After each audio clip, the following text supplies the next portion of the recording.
Bonjour, dans cette vidéo, je vais vous montrer la notion du Data Driven Product ainsi qu'on va faire un exemple.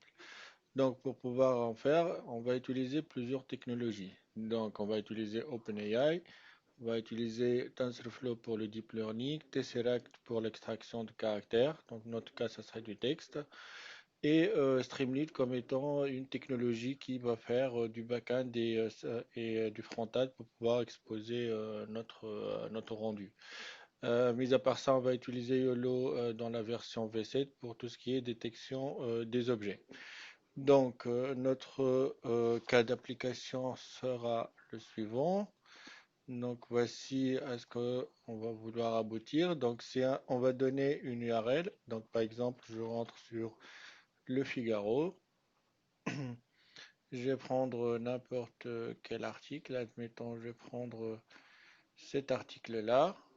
Et donc, qu'est-ce qui va se passer? Donc là, je prends l'URL, je le mets là et puis je fais un submit. Donc au moment que je fais un submit, en fait, le produit qu'on va développer ensemble, qu'est-ce qu'il va faire? Donc là, il va commencer par prendre un screenshot, comme on voit ici.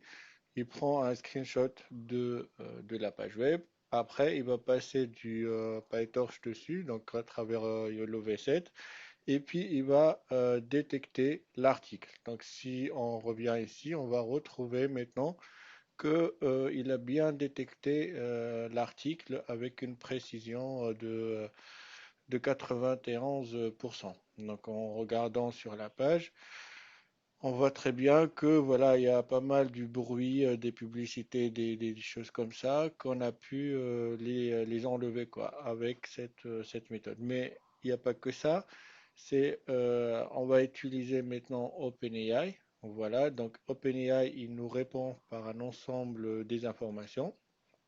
Il nous dit que ce qu'on avait extrait, c'est du type article. Voici le sujet principal, les sujets dérivés, les sujets donc, secondaires. On va demander un résumé et une catégorie et les mots-clés.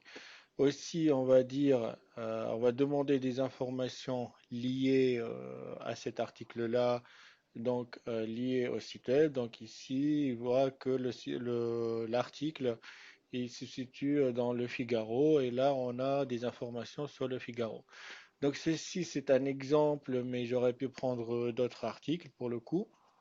Et on va voir ensemble comment on va le builder ensemble, donc de bout en bout en utilisant les différentes technologies.